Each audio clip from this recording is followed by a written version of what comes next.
পরোটা পরোটার সাইজ কিভাবে বিয়ে করেছি কোন ফ্যামিলি থেকে করেছি এটা সব ফকির নেই।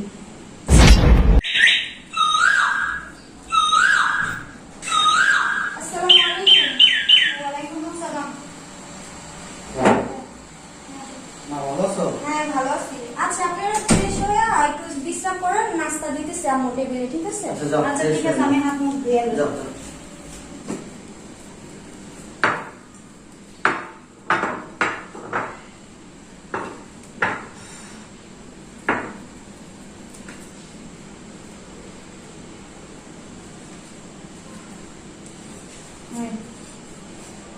পরোটা পরোটার সাইজ দেখুন।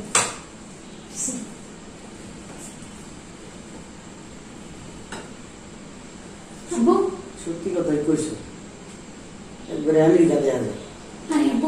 এই পরোটা কেমন আছে কেউ খায়? তরকারি দেন আমি তো এই কথা চিন্তা করতেছি, আমি তো এটাই চিন্তা করতেছি যে নাস্তা দিয়ে গেল, তরকারি কিভাবে বিয়ে করেছি কোন ফ্যামিলি থেকে করেছি এটা সব ফকির নেই। আমার বাড়িতে এত বড় পরোটা আমার খাই মন জুড়ে যায়, খাই তৈরি করে দিয়েছে কুটু। এটা কি আমার বাড়ি যে এত বড় বড় করে পরোটা বানাবি? এত সবাই মিলা খানো কথা কম, কোনো কথা কম। বৌমা, এই বৌমা। জি বাবা। বৌমা আসলে নাস্তা দিয়ে গেছো, তরকারি তো দিলা না বৌমা। আম্মু নাস্তা দিছো, পরোটা দিছো, তরকারি দাও নাই কেন? দেখতেছি। ভালো আছেন ভাই সাহেব? চল মিয়া, ভালো আছেন মন্দ আছে আপনার জিজ্ঞাসা লাগবে না। আপনার সালাম আর আপনার ভালো আপনার পকেটে রেখে দেন। বিয়ে সাহেব আমার কি অপমান করছে? আমাকে দাঁত দিচ্ছেন? আপনার বাড়িতে গাইলে কি অপমান করবেন? এটা আপনার মনের ভিতরে ছিল? হ্যাঁ, ছোট লোক হয়ে গেছেন গা।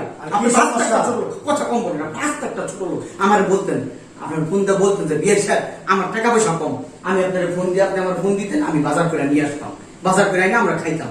আপনি কি খাওয়াইছেন? হ্যাঁ, এই যে সকালবেলা আইসা এই যে এখানে একটা ঘন্টা এই আপনার নাস্তার টেবিলে বসে রয়েছি, দিয়ে গেছে রুটি, এই যে রুটি দিচ্ছেন তাও দেখছেন, এই যে আমার মনে হয় আমেরিকা দেওয়া যায়, আপনার চেহারাও দেওয়া যায়। এই যে এইগুলো এইগুলো রুটি আমাদের বাসায় কেউ খায় না।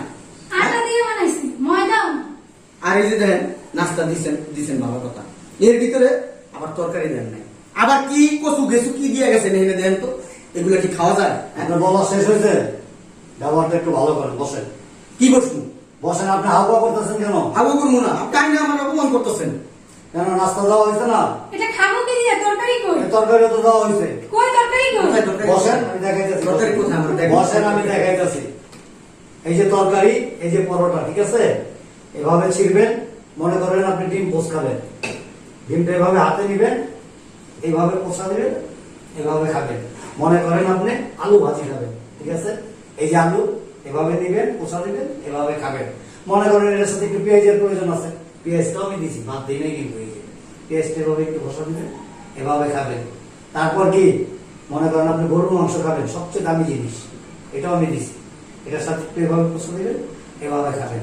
মজাই মজা। সাথে কি সালাদের প্রয়োজন, শশাটাও আমি দিছি। কোন জিনিসটা বাদ রাখছি, এইভাবে বসা দিবেন, এভাবে খাবেন। এত হালকাও কেন? বিআই সাহেব, হ্যাঁ, আপনি কি পাগল হয়ে গেছেন গা? পাগল আমি না। আপনার মাথার তার তো সব ছিঁড়া গেছে না। আপনি পাগল হয়েছেন, আপনি কি আমার পাগল মনে করেন?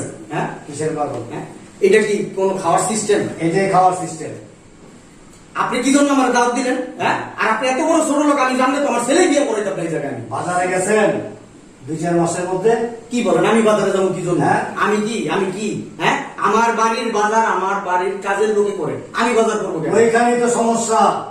আপনি বাজারে যান না, যার জন্য বাজারের খবর রাখেন না। পাগল কি আর এমনি হয়েছি? বাজার করতে গিয়ে পাগল হয়েছি। বাজারে গেলে এখন হিমশিম খাই। এই একটা ডিমের হালি কত জানেন? 5.50 টাকা। দ্যাট মিনস একটা ডিমের দাম 14 টাকার উপরে পড়ছে। শশা ধরা যায় না, আলু ধরা যায় না, পেঁয়াজ 20 টাকা 25 টাকা 15 টাকা কেজি গেছে, এটা হাত দেওয়া যায় না। আর গরুর মাংস, এটা তো অনেক অনেক। গরুর মাংস কত জানেন? 800 টাকা কেজি। বাজারে যান না তো, আগামী 6 মাস এভাবে চলবে। ভালো লাগলে আসবেন, আর ভালো না লাগলে আইসেন না। কারণ আমার আয়ের উপরে নির্ভর করে, আমার ছেলে মেয়ে আছে, সংসার আছে। আমি যে টাকা আয় করি ওইটার উপরে ডিপেন্ড করে আমাকে চলতে হয়। এখন আমার পাগল হয়ে গেছে না। পাগল হয়ে নেবেন সাহেব, বর্তমানে বাজারের যে পরিস্থিতি আপনি জানেন, 60 টাকা একটা ডিম কিনছি, 8 টাকা কিনছি, এখন 14 টাকার উপরে। এই জন্য আমাদের সাথে কিপটেমি করবেন? আমরা মেহমান। কিছু তুমি কি সারা করার- বছর আসো? এই, কিছু করার নাই। কি হয়েছে আব্বু তোমার না? কথা কম। বিয়ে আপনি চমৎকার একটা আইডিয়া দিলেন, আমার চোখ দুটো খুলে দিলেন, আমার ব্রেনটা শার্প হয়ে গেছে আপনার কথা শুনে, খুব ভালো লাগছে। হ্যাঁ, এমন থেকে যে বিয়ে